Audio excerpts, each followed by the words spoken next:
맞짱 토론 시간입니다. 오늘은 정치권을 뜨겁게 달구고 있는 두 가지 사안이죠. 한명숙 전 국무총리의 불법 정치자금 수수 사건에 대한 재조사 문제와 이명박, 박근혜 전 대통령의 사면 문제를 집중적으로 살펴보겠습니다. 먼저 출연자들을 소개해드립니다. 최창렬 용인대 교양학부 교수 나오셨습니다. 안녕하세요. 네, 안녕하십니까? 신율 명지대 정치외교학과 교수입니다. 예, 안녕하세요. 네, 어서 오십시오. 문희상 국회의장이 최근 퇴임 기자회견에서 이명박 전 대통령과 박근혜 전 대통령의 사면을 겁내지 않아도 될 시간이 됐다고 말했습니다.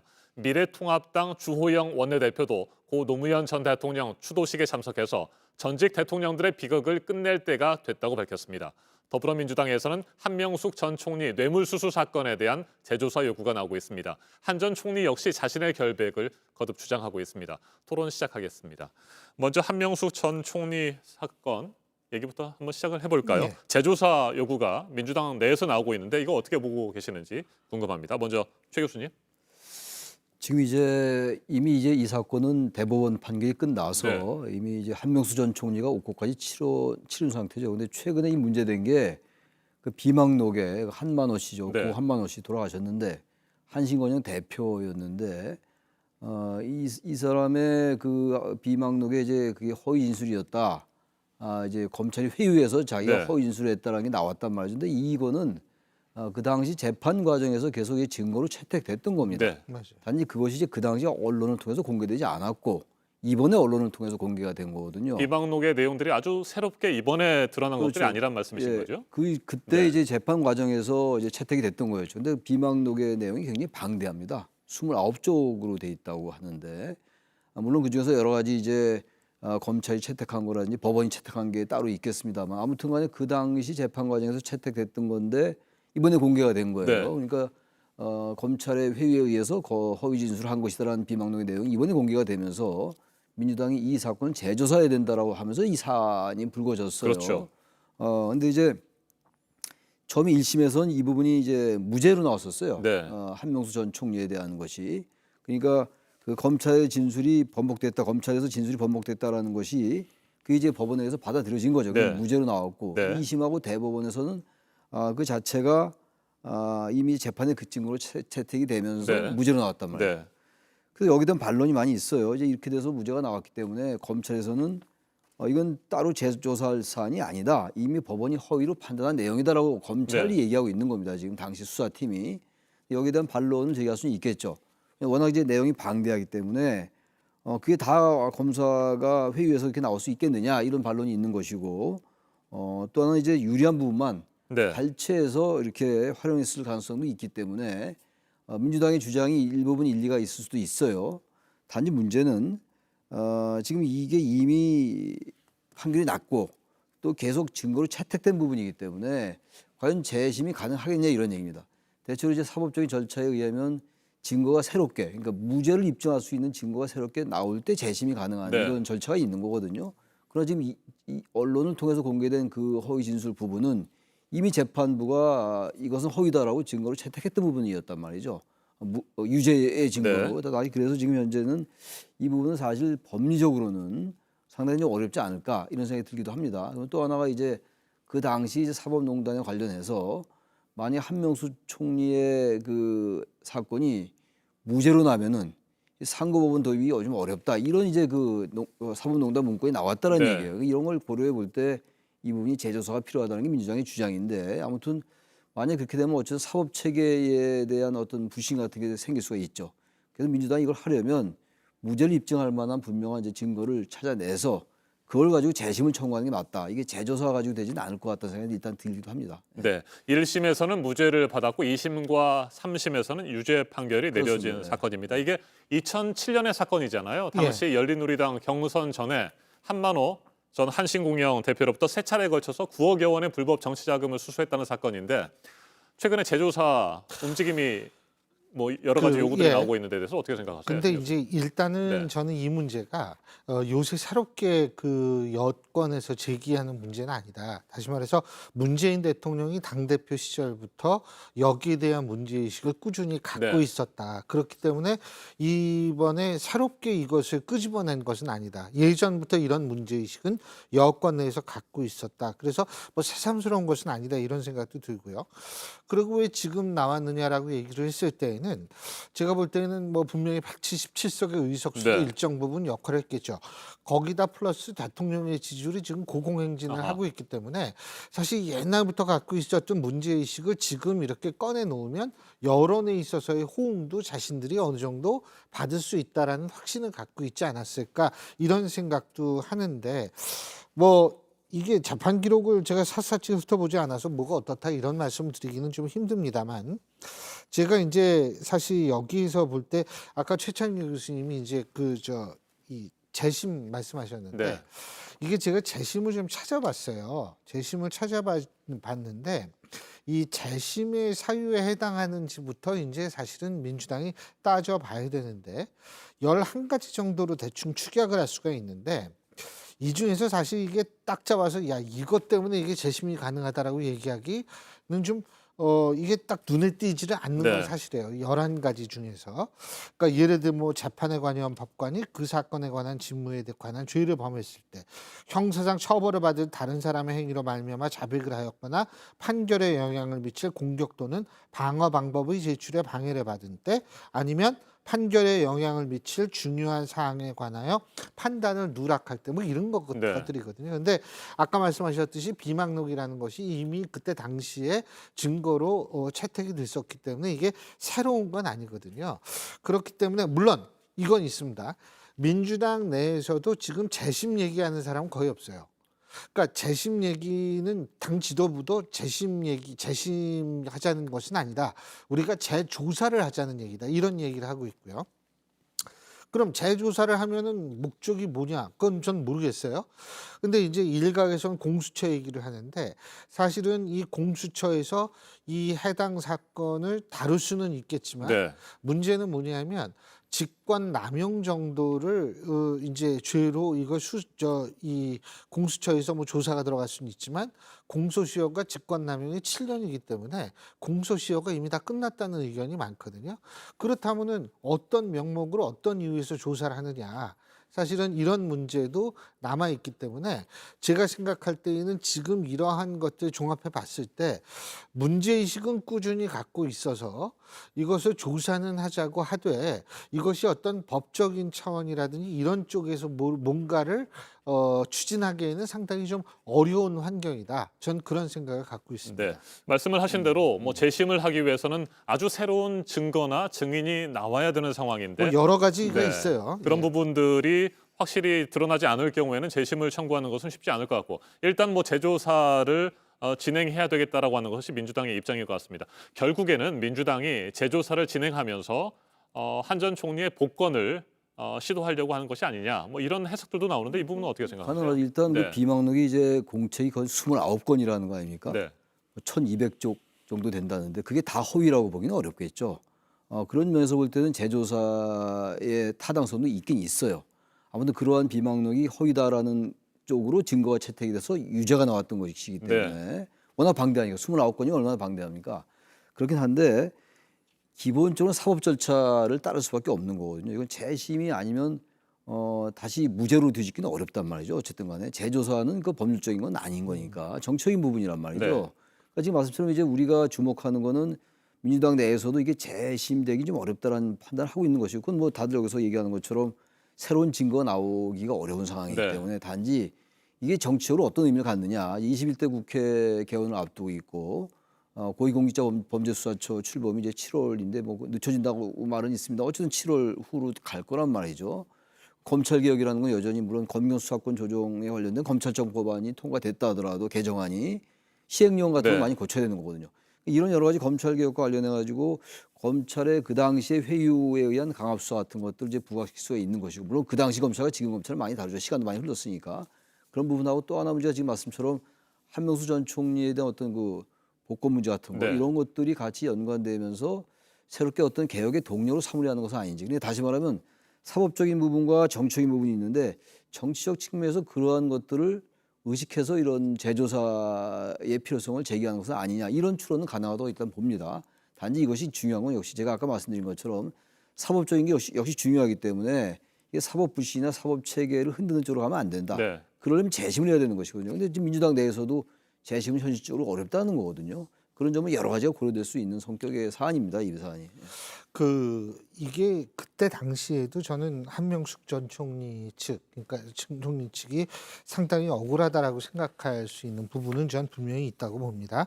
그러니까 예를 들면은 이 전 총리 한 전 총리 사건을 보면 1차 사건하고 2차 사건으로 일반적으로 나눕니다. 네. 1차 사건이라는 거는 뭐냐면 미호 5만 달러 뇌물 수수가 1차 사건이고 2차 사건은 아까 말씀하신 9억여 원의 불법 정치자금 수수인데 다시 말해서 1차 사건은 뇌물 사건이고요. 2차 사건은 불법 정치자금인데 네.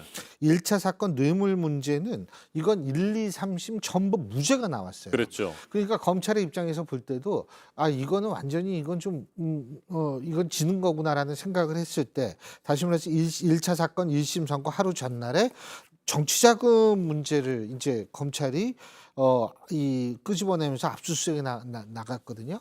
자, 그렇다면 이때 당시의 입장에서 볼 때 한 전 총리 측의 입장에서 볼 때는 당연히 이건 별건 수사에다가 표적 수사 아니냐 이런 느낌을 가질 가능성은 저는 있다고 봅니다. 물론 검찰은 이렇게 얘기를 합니다. 부패 혐의로 인지를 했는데 그럼 이거 덮고 그냥 가라는 얘기냐? 그 얘기도 맞아요. 예? 그 얘기도 맞는데 어쨌든 가장 중요한 부분은 이런 부분인데 이게 표적 수사인지 아니면 뭐 부패 혐의를 인지하고 덮으라는 거냐라는 비판 그런 그 반발도 나오고 있고 그래서 어느 쪽의 예의가 맞는지는 모르지만 분명한 것은 뭐냐면 법적으로는 사실은 이게 큰 문제가 네. 없다라는 의견이 많다라는 거죠. 그래서 이게 사실은 제가 이렇게 볼 때는 법적 안정성이라는 측면을 여당의 입장에서 볼 때는 생각을 안 할 수가 당연히 해야 되는데 이 문제를 자꾸 끄집어내면 이 법적 안정성 그리고 제도에 대한 신뢰 이러한 것들도 아울러서 좀 생각을 해야 되는 거 아니냐. 그러니까 물론 억울한 측면이 분명히 있겠지만 집권을 하고 있으니까. 네. 그러니까 여당이죠.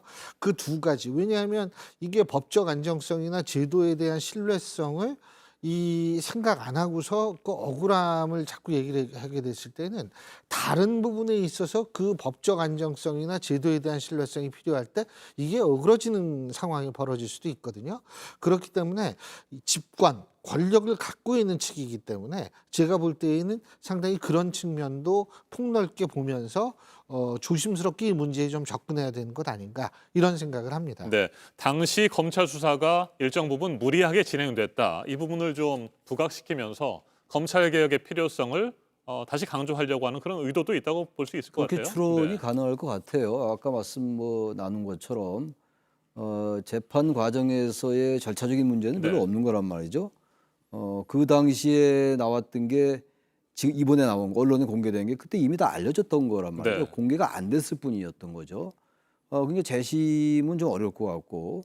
근데 아무튼 간에 지금 한명수 전 총리는 계속 이제 결백하다라고 계속 네. 주장하고 있고 엊그저께 그 노무현 전 대통령 11주기에서도 그런 얘기를 했다고 전해지고 있는 거 아닙니까? 앞으로 네. 어떤 이제 더 명시적인 더 진전된 입장을 내놓을지 모르겠어요. 한명수 전 총리가. 조만간에 공식 입장도 내놓겠다는 거 발표하겠다. 아닙니까? 네, 이런 것으로 그렇게 알려져 된다면 있습니다. 어쨌든 지금 이제 그 당시 9억이잖아요. 아까 네. 말씀하신 9억 중에서 3억과 6억으로 나뉩니다. 그게. 3억 중에서 1억은 이제 동생에게 수표를 줬는데 그건 그 당시 이제 한명수 전 총리가 몰랐다는 것이고 3억을 주고 어쨌든 모든 돈을 받은 거 수술하는 걸 몰랐다는 얘기거든요. 한명수 전 총리 계속 일관된 주장을 하고 있는 거기 때문에 민주당으로서는 그렇게 주장할 충분한 근거는 있어요. 그리고 이제 어쨌든 공개된 내용이 이제 그러하기 때문에 검찰이 회유했다 이런 내용들이 많이 있거든요. 지금 29원의 그 방대한 비망록 속에 검찰이 주장하는 뭐 여러 가지 유죄 증거들도 많이 나와 있는 있는 거죠. 상태이고. 유죄도 많이 있고 네. 무죄도 많이 있을 수 있는 거예요. 그 무죄로 생각할 수 있는 이른바 회유했다는 네. 측면도 없지 않아 굉장히 많고 또 유죄로 나올 수 있는 부분도 많은 거죠. 워낙 방대하니까. 근데 문제는 이제 어쨌든 이 부분이 정치적으로 어떠한 이제 그 비등점을 이제 향해 갈 수 있을 것이냐 이런 생각은 들어요. 한 전 총리 문제를 지금 여권에서 상당히 이제 부각시키려 하는 의도가 있어 보이긴 하거든요. 그럼 검찰개혁 문제라든지 공수처 출범과 관련된 거라든지 개혁 동력 이런 것들, 이른바 이제 권력기관 개혁 같은 거, 권력기관 개혁이 결국은 검찰 개혁이겠죠. 뭐 국정원 개혁 이런 것들은 거의 일단 끝났다고 보는 거니까 그런 점과 연관을 안 시킬 수가 없는 거겠죠.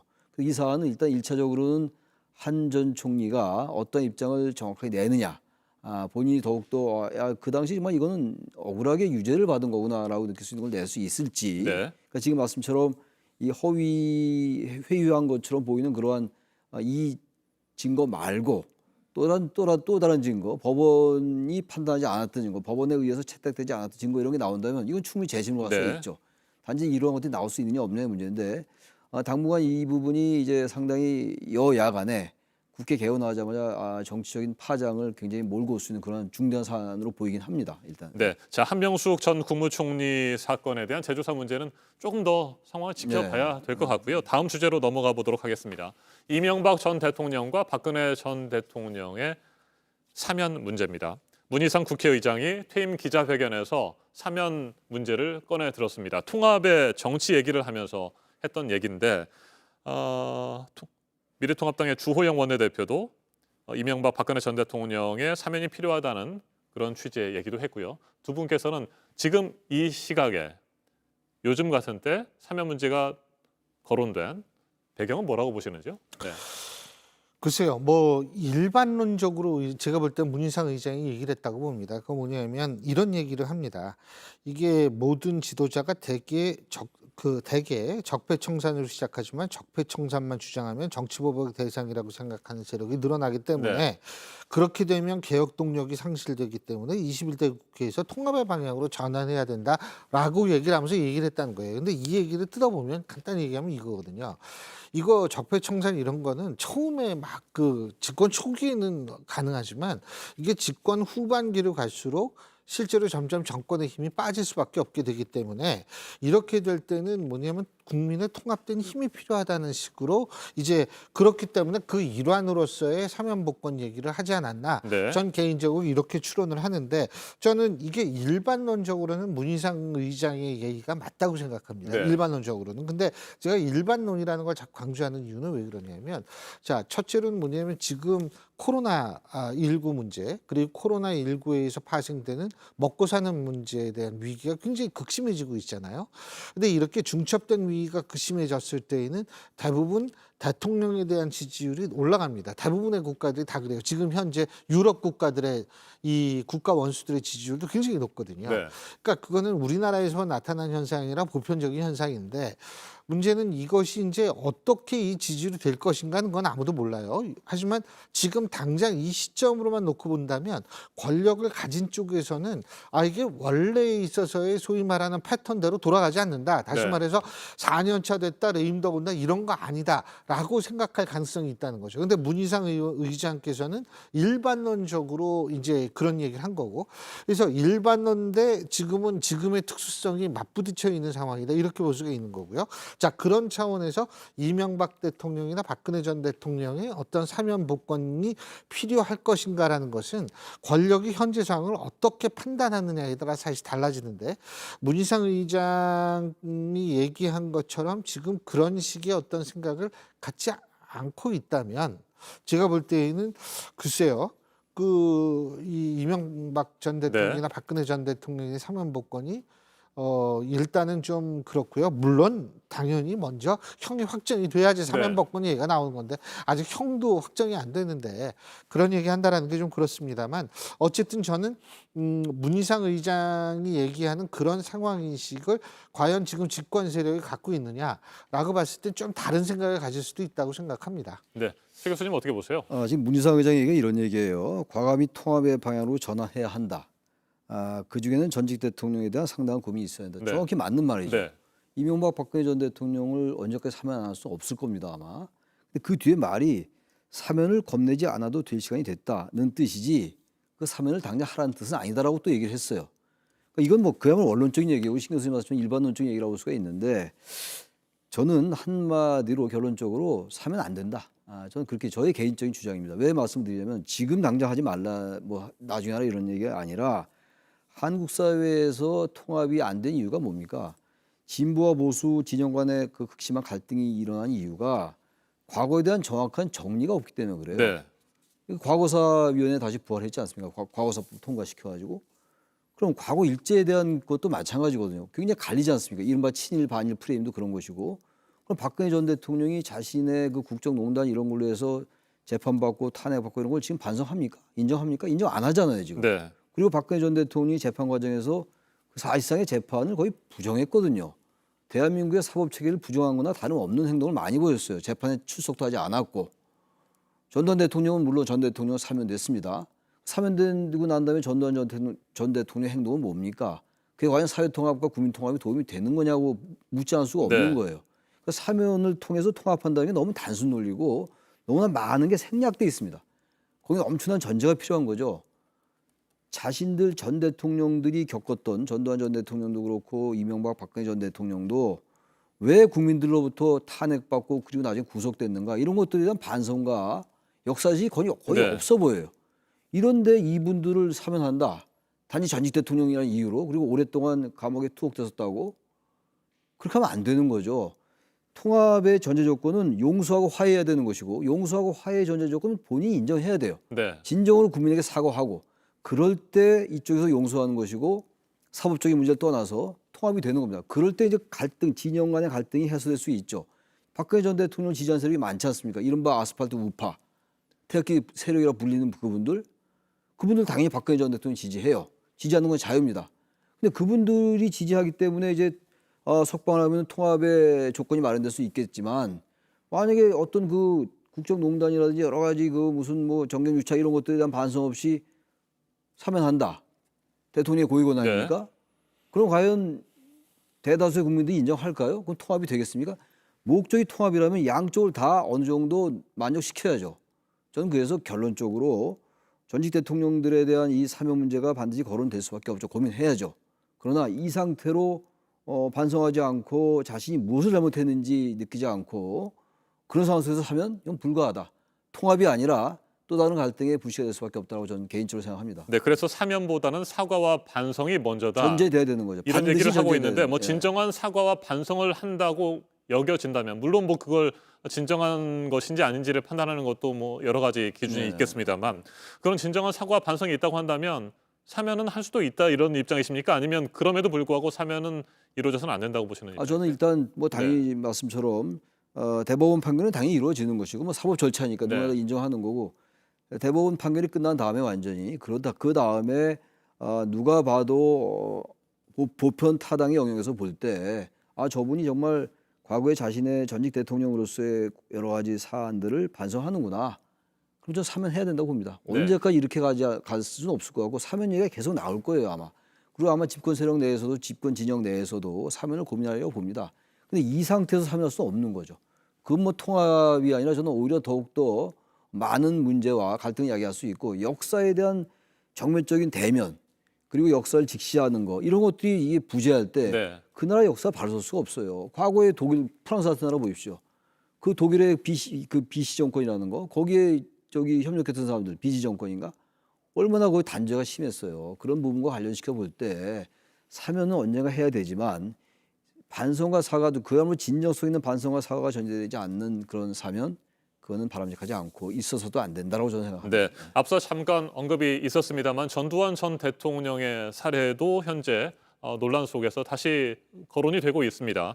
5.18의 책임을 계속해서 부정하고 있는 전두환 전 대통령처럼 사면을 해주면 안 된다 이런 얘기인데 그리고 결국에는 이 사면이 국론을 분열시키는 새로운 씨앗이 될 수 있다 이런 지적도 있지 않습니까? 그 전두환 씨 네. 문제는 저는 좀 완전히 좀 다른 문제라고 생각해요. 그 사람이 쿠데타하고 많은 무고한 시민들이 희생됐던 문제이기 때문에 그 문제는 좀 다르다고 생각하고요. 근데 이제 가장 중요한 것은 지금 이제 사면이라는 문제, 사면 복권이라는 문제하고 또 하나는 뭐냐면 석방이라는 문제하고 네. 요거를 한번 같은 이 수준에서 놓고 생각해야 되느냐 말아야 되느냐 하는 생각은 저는 분명히 있어야 된다고 봅니다. 그렇기 때문에 예를 들면은 그 구테타하고 무고한 그 정말 시민들이 죽게 한 그런 경우 같은 경우에도 사실 뭐 2년 정도 있었나요? 그때 전두환 씨가 2년이 채 안 됐었죠. 2년 채 안 됐네. 네.